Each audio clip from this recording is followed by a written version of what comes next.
Donc, bismillah, walhamdulillah, wassalatu wassalamu ala rasulillah, wa ala alihi wa sahbihi wa man walahu amma ba'd. On commence donc le cours numéro 12 dans l'explication du livre Sharh Manzumat al-Adab de l'imam Muhammad ibn Abdul Qawi al-Mardawi, Sharafuddin, dans son livre Sharh Manzumat al-Adab, et le Sharh de Sheikh al-Fawzan de ce livre, Hafizahullah, Ithaf al-Tullab bi Sharh Manzumat al-Adab. On a terminé le chapitre au sujet de la préservation ou la protection ou la préservation du corps, Sawn al-Jawarih, donc la préservation des membres. Maintenant, on a commencé au dernier cours le nouveau chapitre, le nouveau point, Tahrim al-Ghiba wa al-Namima, l'interdiction de al-Ghiba, c'est-à-dire le fait de parler dans le dos, et l'interdiction de an-namima, c'est-à-dire de colporter les propos des gens pour faire de la discorde, pour faire de la fitna, de rapporter aux uns et aux autres qu'est-ce que les autres ont dit sur les uns et sur les autres, et ainsi de suite. On a expliqué ça au dernier cours. Aujourd'hui, on explique d'autres points qui sont reliés à ce sujet. Donc, Cheikh al-Mardawi, il dit wa fuhshun wa makrun wal badha'u wa khadi'atun, wa fuhshun wa makrun wal badha'u wa khadi'atun, wa sukhriyatun wal huz'u wal kizba qayyidi.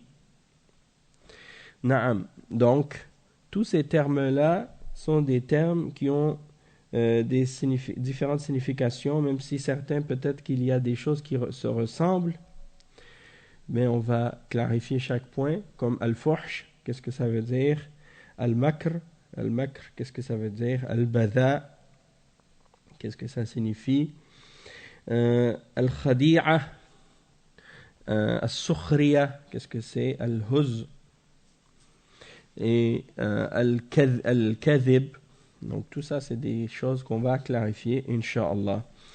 Donc, pour commencer, Cheikh al-Fawzan, il dit wa fuhshun, al-fuhshu huwa al-qubh, فالمسلم لا يكون فاحشا متفحشا قبيحا في أقواله وأفعاله وتصرفاته، بل يكون حسن السيرة وحسن الأخلاق. والبذيء هو الذي يؤذي الناس بلسانه أو بأفعاله. ومكر يعني المكر هو خديعة الناس بأن تظهر لهم خلاف ما تبطن، وتظهر لهم بأنك تحبهم وأنك ناصح لهم وأنك صادق معهم وأنت بخلاف ذلك، من أجل أن توقع الضرر بهم.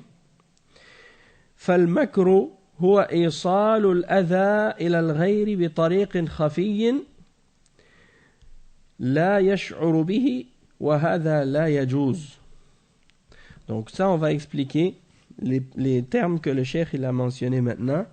Donc premièrement, al-fuhsh, il explique que al-fuhsh, c'est comme de la même origine ou l'origine du terme fahisha. Al-fuhsh ou al-fahisha, c'est souvent traduit dans les traductions du Coran comme étant la turpitude. La turpitude, malgré que ce n'est pas un nom qui est ou un mot qui est souvent employé dans le langage courant d'aujourd'hui. Le mot turpitude, c'est un mot que, en général, ceux qui le connaissent, c'est en grande partie ceux qui lisent les traductions du Coran. Ils savent que le mot fahisha signifie turpitude, mais sinon la turpitude, c'est la débauche, l'obscénité, tout ce qui est grossier, qui est laid. C'est ça en fait, al-fahisha. C'est un péché qui est non seulement un péché qui est grave, mais qui est laid, extrêmement repoussant ou dégoûtant, quelque chose qui est comme la débauche, l'immoralité, la corruption, la perversité et ainsi de suite. Donc c'est ça, al-fuhsh. Et le cheikh il explique donc que c'est al-qubh. Al-qubh en arabe c'est la laideur, qu'est-ce qui est laid. Et donc le musulman il ne doit pas être débauché, il ne doit pas être pervers, il ne doit pas être dévergondé ou dépravé dans sa façon de parler, dans son comportement, dans sa conduite, dans sa façon d'être. Il doit être une personne qui a une belle façon d'être, c'est-à-dire il doit avoir un bon comportement. Et al-badhi, c'est celui qui fait du tort aux gens par sa langue ou par ses actions. Donc al-badhi, c'est une personne qui est grossière, vulgaire, la vulgarité, la grossièreté, et ainsi de suite. Donc le musulman, il ne doit pas être grossier, il ne doit pas être vulgaire, même si pour certaines personnes qui s'imaginent que ça, c'est des qualités pour eux d'être comme ça, parce qu'ils s'imaginent que le fait d'être grossier ou d'être vulgaire, c'est un signe de force pour certains. Et même quand quelqu'un, par exemple, même chez les kuffars aussi, beaucoup sont comme ça, quand ils veulent montrer qu'ils sont fâchés ou des choses comme ça, ils prononcent des obscénités ou des vulgarités, des grossièretés, puis ils pensent que ça leur donne plus de force ou que ça les fait paraître plus forts, alors qu'au contraire, en réalité, c'est quelque chose qui les rabaisse en réalité. Donc le musulman, il ne doit pas être comme ça. Wa makrun. Donc makrun, le cheikh, il explique que al-makr, c'est le fait de tromper les gens en leur montrant le contraire de ce qu'on cache à l'intérieur de nous-mêmes, c'est-à-dire que tu leur montres que tu les aimes et que tu es sincère envers eux, alors que en réalité, c'est le contraire. Tu les aimes pas et tu leur veux du mal. Mais tu caches ce que tu ce que tu ressens envers eux pour leur faire du tort en réalité. Donc ça, c'est qu'est-ce qu'on appelle al-makr en arabe, c'est-à-dire la ruse, le fait de ruser avec les gens ou de comploter ou de faire des ruses contre eux. Et c'est dans le but de leur faire du tort. Dans le but de faire du tort aux autres, mais d'une manière subtile, d'une manière qui est cachée et que les gens ne vont pas s'en apercevoir. Et ça, c'est clair que c'est interdit d'agir comme ça. C'est pas permis pour le musulman.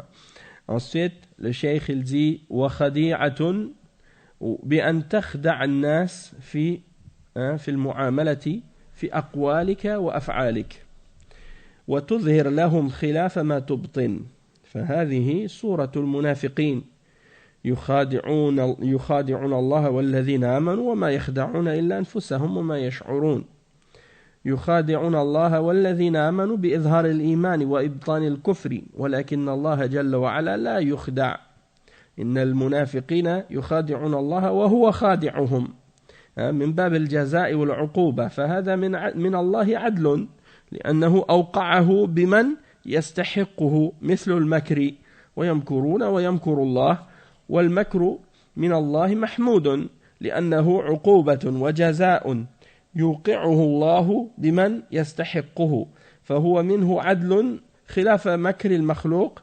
وخديعة المخلوق لا تجوز لأنهما بغير حق. Donc le cheikh il explique que al-khadi'a c'est le fait de comment je pourrais dire pas trahir mais c'est une forme de trahison, de traîtrise, de trahir les gens dans le comportement, dans l'attitude, dans tes paroles, dans tes actions, de leur montrer le contraire de ce que tu caches en toi-même. Et c'est une caractéristique des hypocrites en réalité, le munafiqin. Par exemple, Allah subhanahu wa ta'ala dit dans le verset 9 dans Surat al-Baqarah, ils cherchent à tromper Allah et ceux qui ont cru, mais ils ne trompent qu'eux-mêmes, mais ils ne s'en aperçoivent pas. Et le cheikh il explique que lorsque Allah subhanahu wa ta'ala dit ce qui signifie ils cherchent à tromper Allah et ceux qui ont cru, c'est-à-dire en laissant paraître la foi et en cachant la mécréance. Mais Allah subhanahu wa ta'ala ne peut pas être trompé. Il ne peut pas être trompé parce que Allah subhanahu wa ta'ala sait ce qu'il y a dans les cœurs. Il connaît ce qui est apparent et ce qui est caché. Donc ils ne peuvent pas tromper Allah subhanahu wa ta'ala. Et Allah subhanahu wa ta'ala dit dans le verset 142 dans Surat An-Nisa que les munafiqin, les hypocrites, ils cherchent à tromper Allah, mais alors qu'en réalité c'est Allah qui les trompe. C'est Allah qui les trompe. Pourquoi? Parce que c'est une punition que Allah leur donne du fait qu'ils ont essayé de le tromper. Donc ça veut dire que de la part d'Allah, lorsqu'il trompe ces gens-là, c'est une justice de sa part.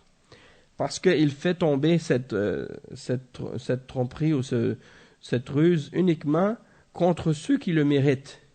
De la même chose que le complot ou la ruse, lorsque Allah subhanahu wa ta'ala ruse contre quelqu'un ou contre des gens, comme dans Surat Al-Anfal, Allah subhanahu wa ta'ala dit dans le verset 30, ce qui signifie « et il complote et Allah complote ». C'est-à-dire, Allah subhanahu wa ta'ala complote contre ceux qui cherchent à comploter. Parmi les kuffars et les mushrikines qui cherchent à comploter contre Allah, contre sa religion et contre les croyants, contre les messagers et les prophètes. Donc Allah subhanahu wa ta'ala, il complote et il ruse contre eux en faisant en sorte que leur propre ruse se retourne contre eux. Et lorsque Allah subhanahu wa ta'ala ruse et complote, eh bien c'est louable. De sa part, c'est une chose qui est louable. Parce qu'il fait tomber cette ruse sur ceux qui le méritent comme punition pour justement de leur part, étant donné qu'ils ont essayé d'être rusés avec Allah et de ruser contre les croyants, eh bien Allah subhanahu wa ta'ala par sa justice, il fait tomber sur eux ce qu'ils méritent comme ruse et comme complot. Tandis que de la part des créatures, ça c'est de l'injustice et c'est quelque chose qui est blâmable lorsque les créatures font ça à d'autres, puisque c'est des choses qui font partie de l'hypocrisie et c'est injuste de leur part de le faire. Ensuite le cheikh il dit wa sukhriya يعني يلزي الذي يسخر بالناس بمعنى ينتقص الناس يا أيها الذين آمنوا لا يسخر قوم من قوم عسى أن يكونوا خيرا منهم ولا نساء من نساء عسى أن يكن خيرا منهن وقال تعالى الذين يلمزون المتطوعين من المؤمنين في الصدقات والذين لا يجدون إلا جهدهم فيسخرون منهم سخر الله منهم ولهم عذاب أليم. السخرية لا تجوز بالمسلمين بل المسلم له مكانة وحرمة عند الله وعند المؤمنين فلا يجوز السخرية به والاستهزاء به لا يسخر قوم من قوم عسى أن يكونوا خيرا منهم ربما يكون هذا الذي تسخر منه هو خير منك عند الله سبحانه وتعالى فلا تسخر من الناس مهما رأيت فيهم من الفقر ومن المظاهر غير الجيدة في الملابس أو في المظهر لأن النبي صلى الله عليه وسلم يقول رب أشعث أغبر مدفوع بالأبواب لو أقسم على الله لأبره فهو ولي من أولياء الله لو حلف على الله لأبره لمكانته عند الله ومع أنه مدفوع بالأبواب وإن شفع لا يشفع وإن غاب لا يفقد ولكنه عند الله عظيم فلا تسخر من المؤمن مهما كان فإنه كريم عند الله سبحانه وتعالى له مكانة وله حرمة وله منزلة عند الله جل وعلا فلا تتنقص وتسخر منه.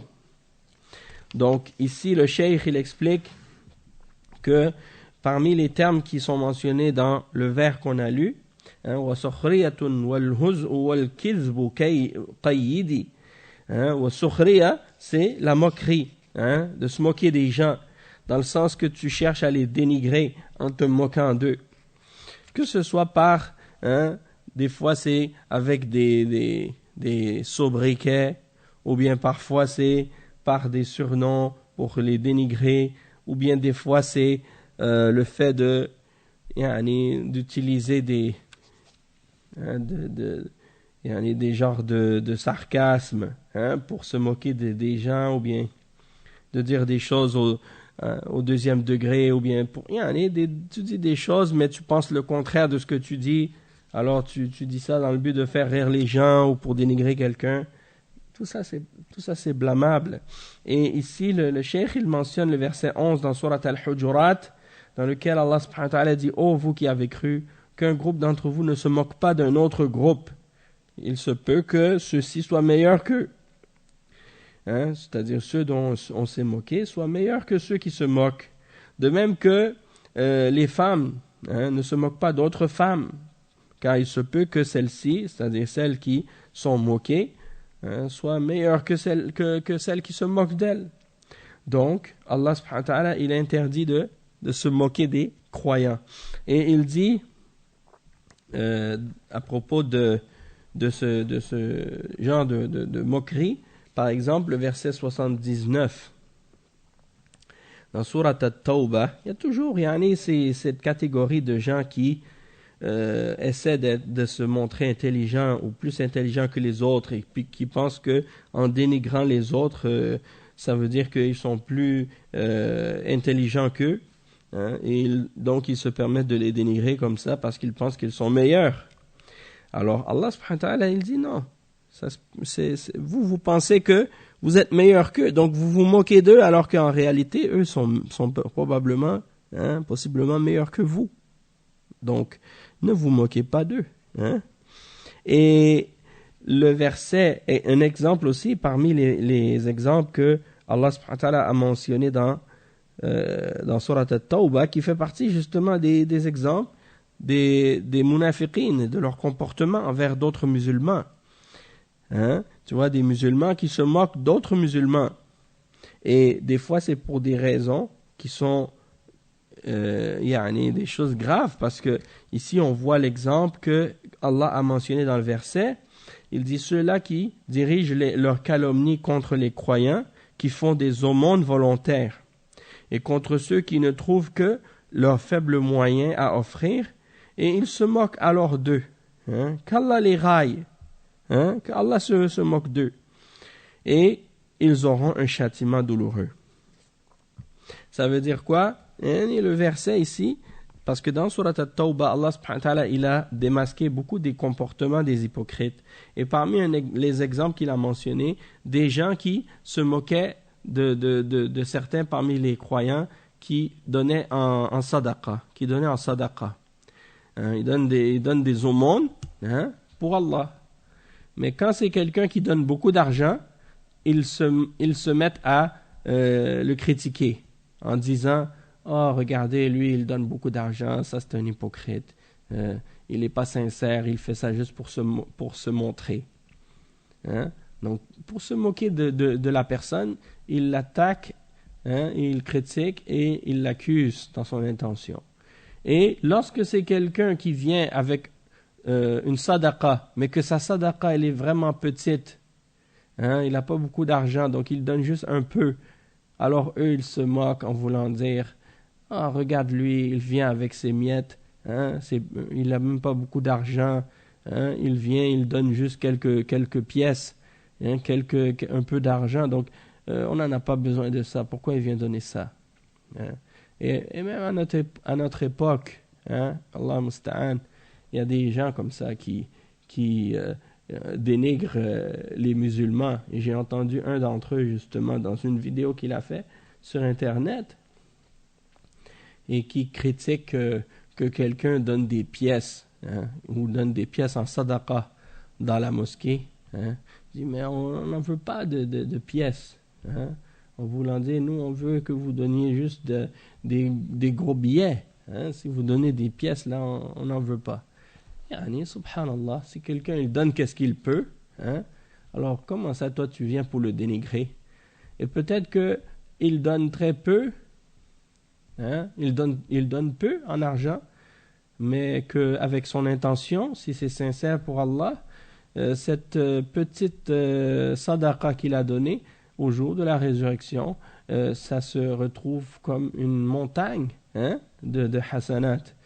Et comme Allah subhanahu wa ta'ala, il a donné l'exemple dans Surat al-Baqarah de la sadaqa qui est donnée, hein, il l'a comparé à des épis, hein, qui poussent et qui donnent beaucoup de grains, et chaque grain donne encore des épis qui se multiplient et ainsi de suite, pour expliquer qu'en réalité les récompenses de l'action de quelqu'un sont exponentielles, hein. Les récompenses que quelqu'un peut faire dans une bonne action qu'il fait sont exponentielles, c'est-à-dire Allah subhanahu wa ta'ala, il les fait augmenter et il les multiplie en bienfaits, hein.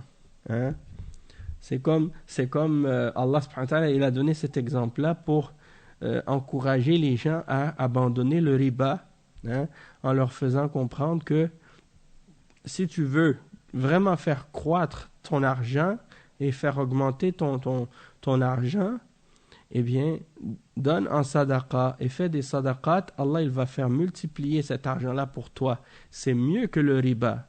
Tandis que si tu essaies de faire croître ton argent par du riba, eh bien là, ton argent, au contraire, au lieu de l'augmenter, ça va t'augmenter en punition et en châtiment et en mal.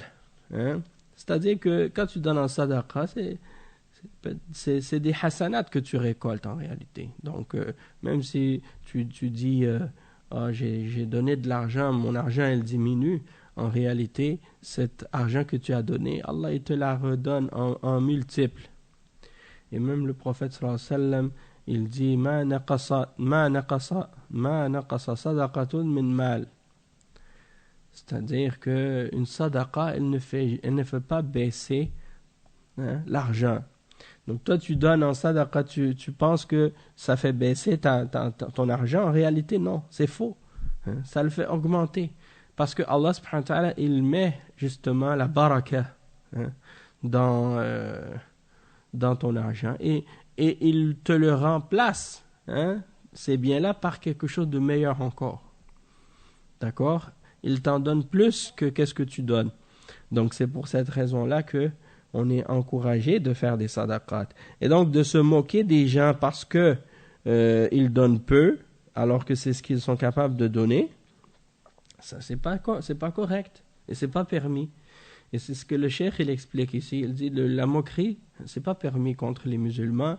Et il dit même que il faut comprendre que le musulman, peu importe sa situation économique ou son apparence ou des choses comme ça, il a son respect, il a son statut, il a son degré auprès d'Allah, et il a droit à son respect, hein, parce que Allah, hein, l'a honoré par la foi, et par conséquent, il n'est pas permis de se moquer de lui. Hein, et al-istihza, hein, c'est aussi interdit. Al-istihza, c'est la même chose que al-sukhriya, c'est la moquerie. Et Allah subhanahu wa ta'ala, il dit dans le verset donc qu'un groupe d'entre vous ne se moque pas d'un autre. Peut-être que ceux-ci sont meilleurs. Et il explique le cheikh en disant que peut-être que celui dont tu te moques est meilleur que toi auprès d'Allah. Et donc, il ne faut pas que tu te moques des gens, peu importe qu'est-ce que tu peux voir chez eux comme pauvreté ou comme apparence qui n'est pas tellement belle ou plaisante dans les vêtements qu'ils portent. Hein? Tu les vois comme ça, puis leurs vêtements ne sont pas beaux, ne sont pas neufs, ne sont pas attrayants. Hein? Ce ne sont pas des vêtements qui coûtent cher ou qui sont luxueux. Donc toi tu dis ces gens-là c'est des minables, c'est des gens qui sont des pauvres, hein, tu les dénigres parce qu'ils sont comme ça. Eh bien, le cheikh, il explique que c'est pas ça la référence. Hein, c'est pas ça qui doit être pris en considération par rapport à l'apparence. Parce que le prophète, sallallahu alayhi wa sallam, comme c'est rapporté par l'imam Muslim dans son Sahih, il dit que un homme peut être parfois, hein, avoir une apparence très pauvre, hein, avoir les cheveux qui ne sont pas peignés et être plein de poussière, hein, ses vêtements sont sales ou empoussiérés, et s'il se présente à la porte de quelqu'un, il sera repoussé, hein, il sera repoussé parce que les gens ne le connaissent pas, il n'est pas quelqu'un d'apparence noble ou quelqu'un qui a beaucoup d'argent, des choses comme ça. Donc quand il vient et se présente à la porte, on le repousse. Mais il dit, mais si cette personne jure, hein, que Allah va faire quelque chose, eh bien Allah va faire en sorte que ce qu'il a juré se produise. Hein? Pourquoi? Parce que cette personne fait partie des serviteurs rapprochés d'Allah. Donc, qu'est-ce qui détermine que quelqu'un est un serviteur d'Allah? C'est pas son apparence physique ou sa richesse ou ses biens ou la quantité d'argent qu'il a dans son compte de banque ou la belle voiture qu'il roule ou bien la montre luxueuse qu'il met dans son poignet ou bien la beauté de son visage ou bien toutes ces choses-là. Tout ça, là, ça ne veut rien dire et c'est pas ça qui détermine que quelqu'un est plus près d'Allah que quelqu'un d'autre. Plutôt, c'est la piété, at-taqwa. C'est ça qui fait la différence. Et donc, quelqu'un peut, comme le prophète sallallahu alayhi wa sallam, il explique ici, il dit quelqu'un peut être plein de poussière dans ses vêtements et il se présente à la porte des gens, on le repousse. Quand il vient pour demander une intercession, son intercession n'est pas acceptée. C'est-à-dire, s'il demande à quelqu'un pour demander quelque chose pour quelqu'un d'autre, hein, on ne va pas lui accorder cette intercession-là. Si, par exemple, il est absent, hein, personne ne va se demander où il est celui-là. Hein, où est-ce qu'il est? Comment ça se fait on ne le voit plus? Pourquoi? Parce que ce n'est pas quelqu'un qui attire l'attention sur lui, ce n'est pas quelqu'un qui est célèbre ou populaire. Hein, c'est quelqu'un de modeste, de simple, qui passe inaperçu. Hein, il est silencieux, il est calme, il fait ses adorations, hein, et personne ne le remarque, mais c'est un wali parmi les awliya d'Allah, un homme pieux et rapproché d'Allah, que Allah aime. Il dit, par exemple, s'il est absent, on ne le remarque pas, mais pour Allah, il est très grand, cet homme-là, il est très important. D'accord? Donc ça veut dire quoi? Ça veut dire que la grandeur d'une personne ou l'importance d'une personne pour Allah ne détermine pas, ou bien plutôt le contraire, c'est-à-dire le fait que quelqu'un soit respecté ou considéré comme grand par les hommes ne veut pas dire que cette personne-là est nécessairement grande pour Allah. Hein, et vice-versa aussi. Et ça, c'est en même temps aussi, ça explique, hein, parce qu'aujourd'hui, j'avais tweeté un message par rapport à ça. Je disais que c'est possible que pour certaines personnes, hein, il y a beaucoup de gens qui pensent que ils ont réussi dans la vie et qu'ils ont un succès dans cette dunya. Et quand ils réussissent à obtenir certaines positions ou d'avoir un poste ou d'avoir certains avancements dans la dunya, ils s'imaginent que ça c'est une réussite pour eux. Parce que dans la société des kuffars, souvent c'est comme ça. Hein? Ces gens-là, ils pensent que ça c'est une promotion, que c'est un avancement, que c'est un signe de succès. Hein? La personne, elle s'élève. Sauf que dans l'au-delà, à cause de cette position-là, c'est possible qu'il va être puni et châtié au jour de la résurrection. Et dans le cas contraire également, pour certaines personnes, si justement ils ne sont pas populaires, ils ne sont pas célèbres, ils ne sont pas bien vus dans les médias ou dans les réseaux sociaux, que la personne n'est pas renommée, il s'imagine que que c'est un échec, que c'est une personne qui n'a pas réussi, c'est une personne qui est et par conséquent ils vont dire par exemple, ah, cette personne-là elle a gâché sa vie ou elle n'a pas réussi, alors que dans l'au-delà cette personne-là sera peut-être parmi les plus élevés dans le paradis d'Allah, dans sa récompense. Donc qu'est-ce qui détermine la valeur d'une personne réellement et son succès réel? C'est pas par rapport à qu'est-ce qu'il peut obtenir dans ce bas monde comme richesse ou comme bien ou comme plaisir ou des choses de ce genre. Non. Qu'est-ce qui détermine en fait sa valeur? C'est sa foi, sa piété et comment il s'accroche à ce que Allah subhanahu wa ta'ala lui ordonne et qu'est-ce que Allah subhanahu wa ta'ala lui a ordonné et le fait de s'écarter de ce qu'il a interdit et ainsi de suite. Donc ça c'est important de s'en souvenir, parce que je vois par exemple que beaucoup de musulmans par exemple qui ils arrivent parfois à chercher à se faire reconnaître chez les koufars et à obtenir des koufars l'approbation, le respect, l'écoute.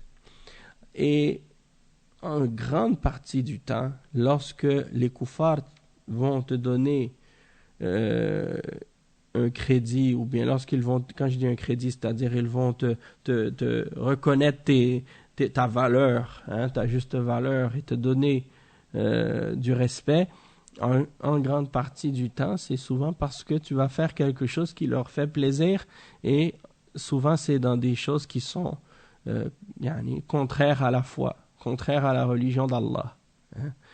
Puis si tu vas défendre ta foi et ta religion, ils vont te dénigrer. Et aujourd'hui, subhanallah, j'étais choqué d'entendre en ce moment certains parce qu'il y a le procès de Charlie Hebdo en ce moment. Donc ils en profitent, les ennemis de l'islam, justement pour essayer de parler contre l'islam et les musulmans à cause de cet attentat qui a eu lieu, parce que c'est quelque chose qui a eu un impact vraiment négatif sur les musulmans. Et ça, bien entendu, ce genre d'acte qui a été posé par ces gens-là qui prétendent agir au nom de la religion, c'est clair que ce qu'ils font, c'est contraire à l'islam. Et ça, on l'a expliqué, je l'avais mentionné à l'époque, lorsque ça s'était produit. Mais tout ça pour dire que maintenant, ils disent, par exemple, comme on entend certains journalistes qui disent dans les médias, que lorsque quelqu'un se convertit à l'islam, il faut qu'il soit signalé, subhanallah, à la police. Comme si le fait de se convertir à l'islam, c'était une raison pour que quelqu'un soit signalé à la police. Comme s'il y avait le fait de devenir musulman, c'est un crime, ou c'est un danger pour la société. Et ça, c'est grave.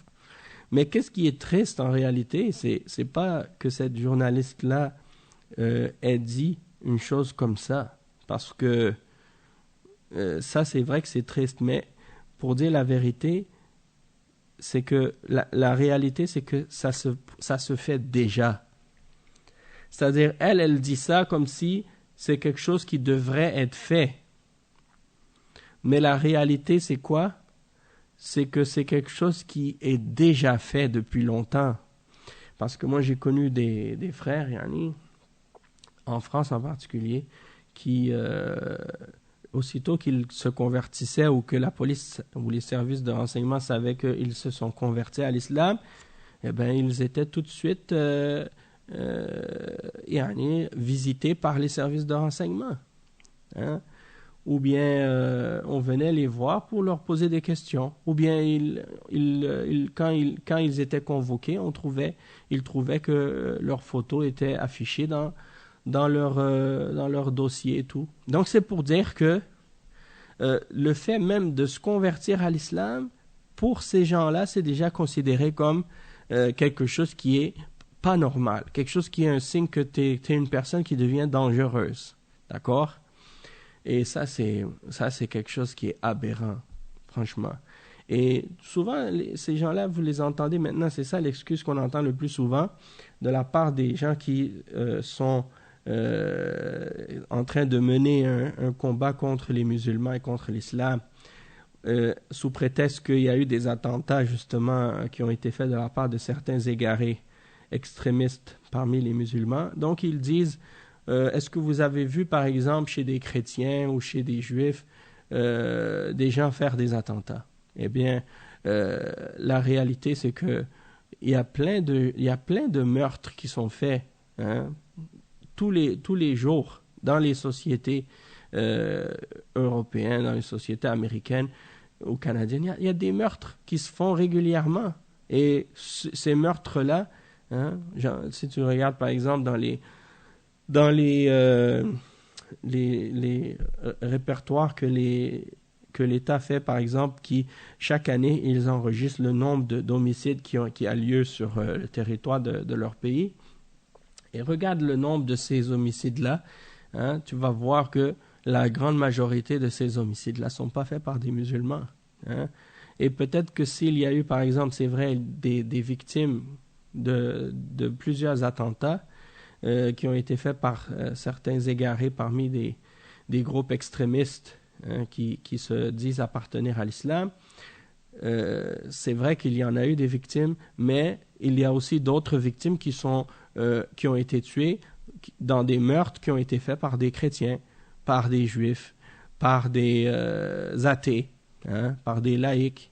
Il y a des laïcs qui tuent, il y a des laïcs qui violent, il y a des laïcs qui volent, il y a des laïcs qui mentent, il y a des laïcs qui font toutes sortes de crimes. Et on ne va pas aller leur demander qu'ils soient signalés aussitôt qu'on sait qu'ils deviennent laïcs. Et certains vont dire, ouais, mais là, c'est pas pareil parce qu'il y a la mouvance islamiste et ainsi de suite et des choses comme ça. Et dans tous les groupes d'êtres humains, il y a des extrémistes aussi. Et le terrorisme, c'est pas spécifique à des groupes musulmans ou à des musulmans. Il y en a dans tous les groupes de toutes les sociétés et dans différentes religions, il y en a aussi. Des attentats faits par des juifs, il y en a eu. Des attentats faits par des chrétiens, il y en a eu. Des attentats faits par, même à certaines époques, même, c'était le pape même qui ordonnait ces attentats-là. Et ces attaques-là, et même des génocides qui ont été faits de la part de l'Église catholique. Certains peuples ont été exterminés. Donc tout ça pour dire, il ne faut pas essayer de déformer les réalités et de faire en sorte que les gens soient accusés du fait qu'ils se convertissent à l'islam. S'il y en a qui sont parmi les musulmans extrémistes ou qui ont déformé la réalité de l'islam pour essayer de justifier des actes de terrorisme ou de violence et que ces gens-là veulent passer à l'action et qu'on les arrête, ça c'est tout à fait normal, il faut arrêter ces gens-là, mais de là à accuser tous les musulmans puis à traiter toute manifestation ou tout signe de l'islam comme étant une menace pour la société, ça c'est tout à fait injuste et c'est vraiment de la persécution, c'est de l'acharnement et de la persécution psychologique contre les musulmans et je pense que il faut que ça cesse parce que ça c'est du harcèlement psychologique et c'est les médias qui le font et c'est les gouvernements, en particulier en France, qui martèlent constamment, jour après jour, les musulmans pour les faire se sentir toujours coupables et toujours comme s'ils sont en train de faire quelque chose de pas correct en étant musulmans. Et ça, il faut que ça cesse parce que c'est quelque chose... Un jour, les gens vont regarder l'histoire, peut-être, je ne sais pas dans combien de temps, mais tôt ou tard, il y a quelque chose qui va arriver, puis les gens vont réaliser que tout ce qui s'est passé à notre époque, tout ce qui a été fait contre les musulmans, ça a été une très, très grande injustice. Et tôt ou tard, il faut que ça change. Naam. Nasallallahu al-afiyah.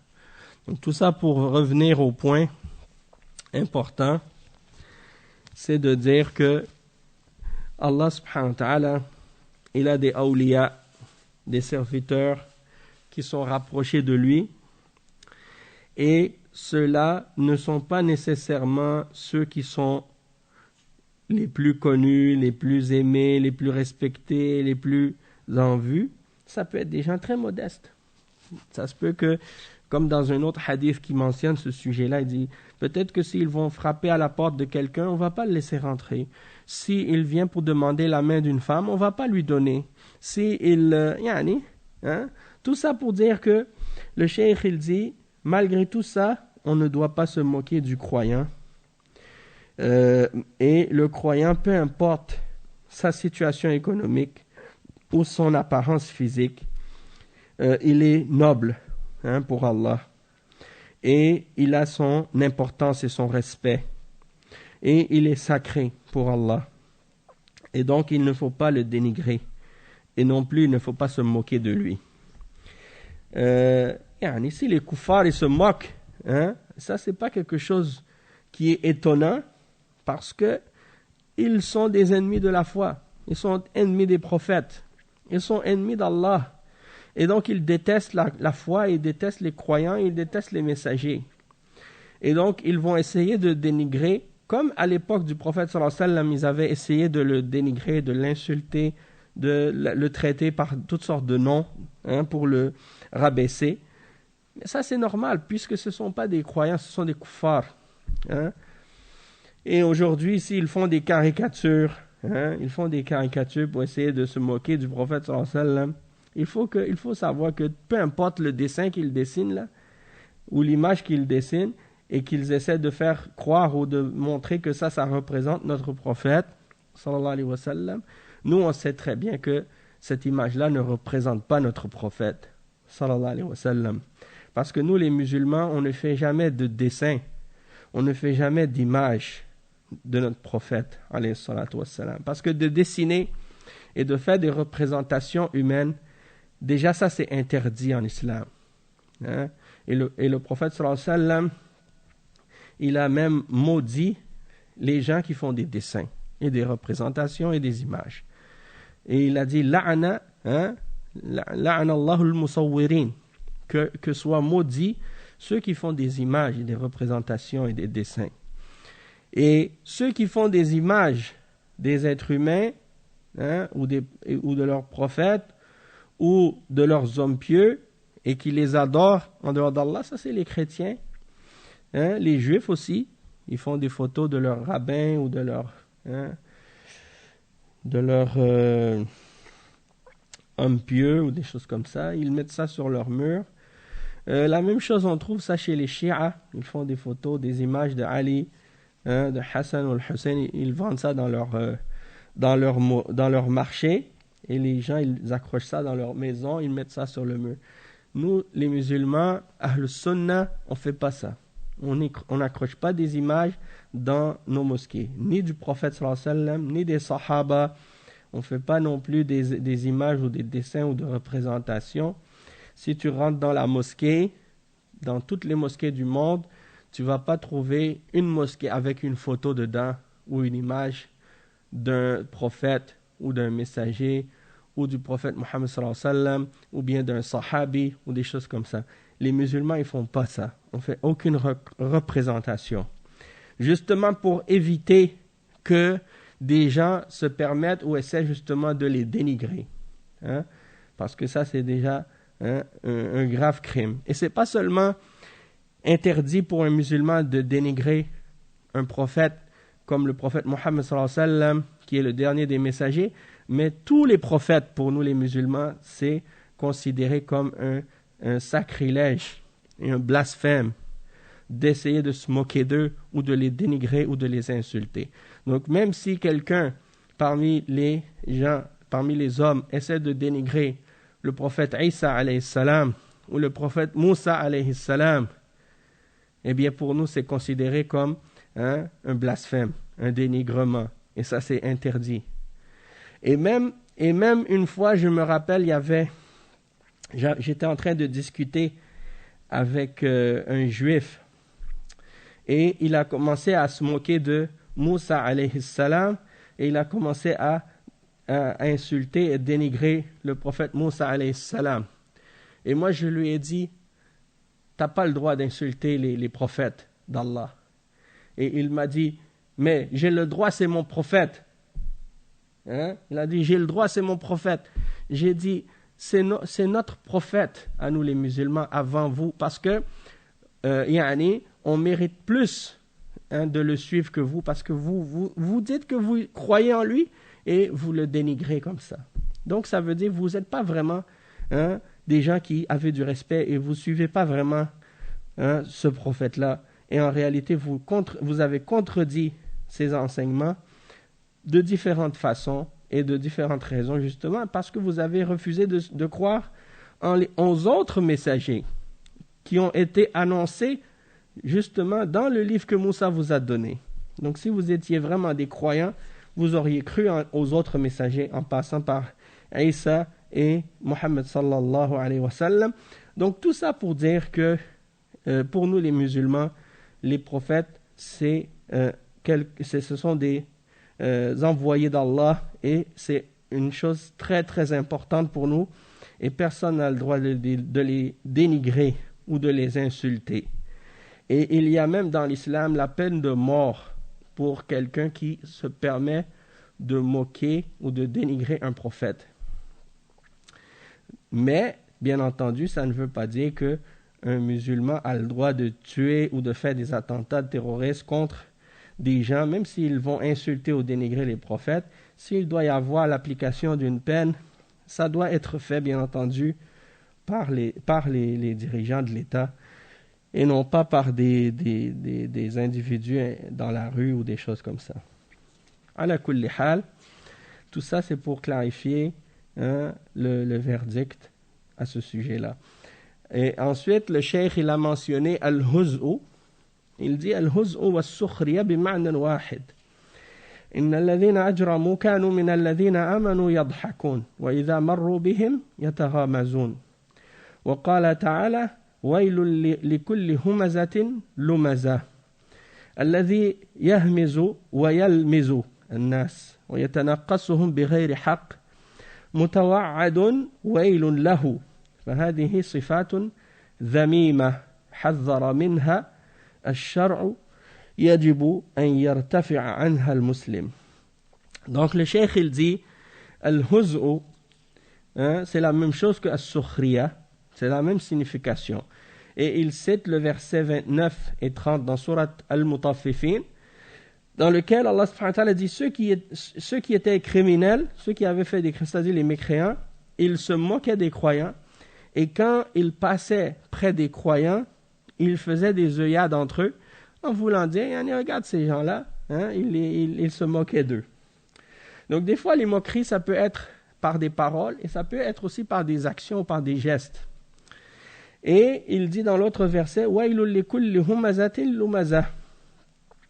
Il y a des malheurs à tout calomniateur, et toute personne qui fait comment on a dit, des sobriquets, il se moque des gens. Donc, Allah les a menacés d'un malheur, ces gens-là. Donc, ça veut dire que ceux qui se permettent de dénigrer les gens et de se moquer d'eux injustement, il les a menacés. Et parce que de se moquer de cette façon, ça fait partie des caractéristiques blâmables. Et la charia nous a avertis contre ça. Et c'est obligatoire pour le musulman de s'élever au-dessus de ce genre de comportement et de ne pas agir de cette façon. On va s'arrêter ici pour aujourd'hui, Inch'Allah. Subhanakallahumma bihamdik. Ashhadu an la ilaha illa ant.